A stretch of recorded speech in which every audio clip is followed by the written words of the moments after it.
Hey guys, and welcome into today's editing video. So I'm going to be editing this image, obviously, and this is a raw image, so don't expect this if you're working with a JPEG or anything.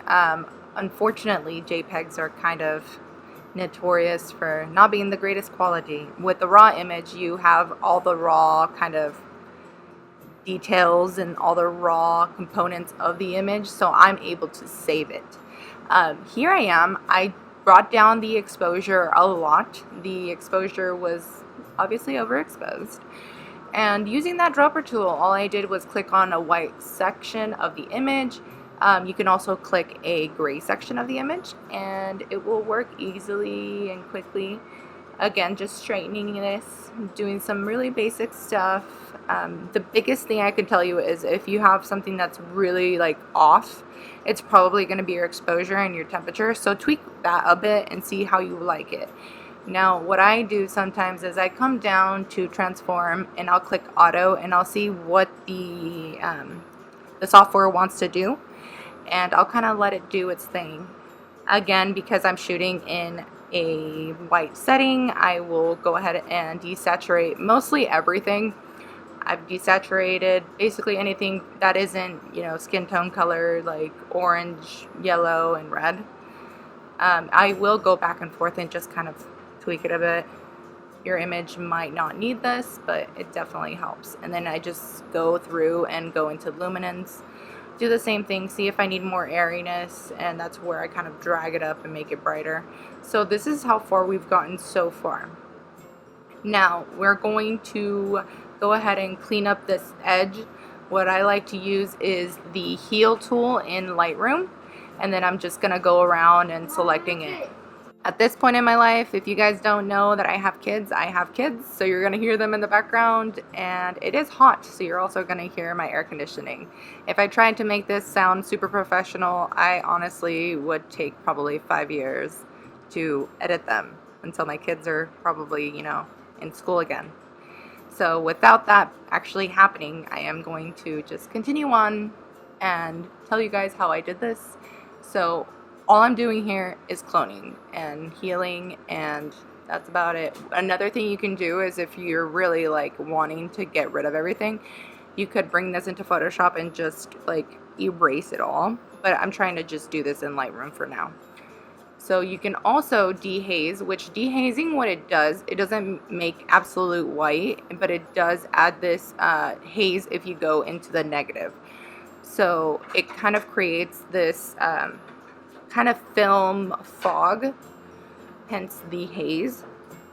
But it also, what it does is it keeps somewhat of the detail. It's very hard to describe. It's kind of like if you would put tissue paper in front of your camera lens and then you're shooting through that.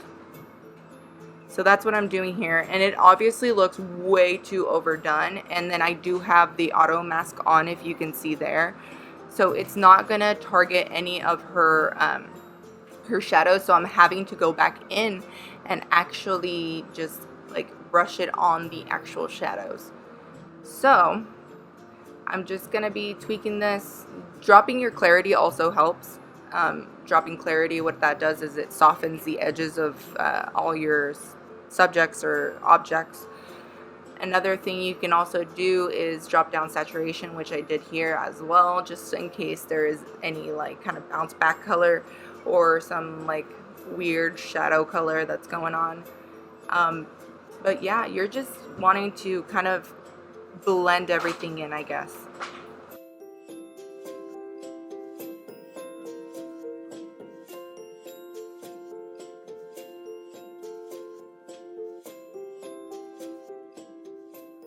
So moving on, let's actually go play with the camera calibration or color calibration down here. And what this is going to do is it's going to like kind of add a tone moment for your images. So you can kind of tweak it in the hues for the red channel, the green channel, and the blue channel, and then just see what you like. Often I find that, my skin tones are somewhat a little bit on the magenta side, so I'll usually tweak the greens or the blues.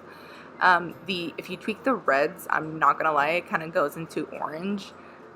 So just be careful with that. And then again, just going in and doing some minor detailing like the effects, adding a little bit of a vignette, if you will, and just seeing what that does, you know, adding more airiness to the image overall, because I did want this to be kind of like an airy moment where it's not so stark white, but kind of, you know, like godly, heavenly kind of thing.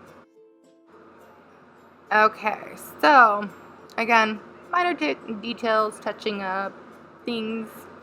All right, another thing you can do is add contrast. Now I'm adding contrast in my tone curve. There's already preset kind of point curves. There's the different, like, what would you call that? Contrast strengths, I guess. And then from here I kind of just play with, you know, the line. If you go towards the right, you're playing with the highlights. If you go towards the left, you are playing with the shadows. Now those points do have a purpose. So those are target points that are basically set in so that that channel marker doesn't move.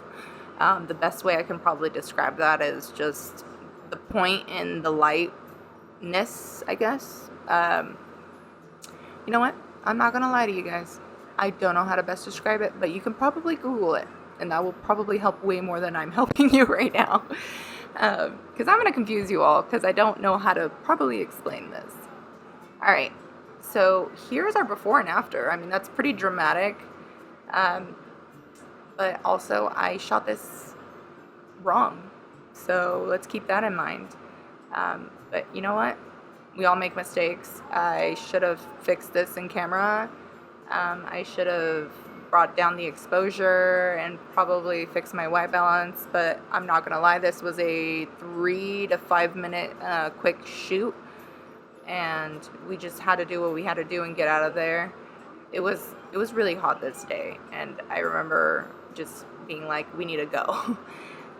So yeah, it was really fun. Here I'm just playing with split toning, just trying to see if maybe adding a little bit to the shadows will warm her up, because I did notice that she was kind of on the cooler side anyway. But what I didn't want to do was move the temperature of the image, so I didn't want to change the white balance too much. So here we are at the end of the road. What do you guys think? Do you guys like it? Do you think I did too much? Let me know. Was I not clear enough? Because I know I was not. I'm sorry guys, but these tutorials are meant to be just kind of fun and for you guys to learn something new. So yeah, not much of a tutorial, but more of a hang out, let's do something together and see how I kind of got this image. Alright guys, my name is Giovanna Padilla, and thank you for watching. And if you would like, please like this. If you want to share it, please share. If you want to subscribe, please subscribe. And yeah, I will talk to you soon. Bye!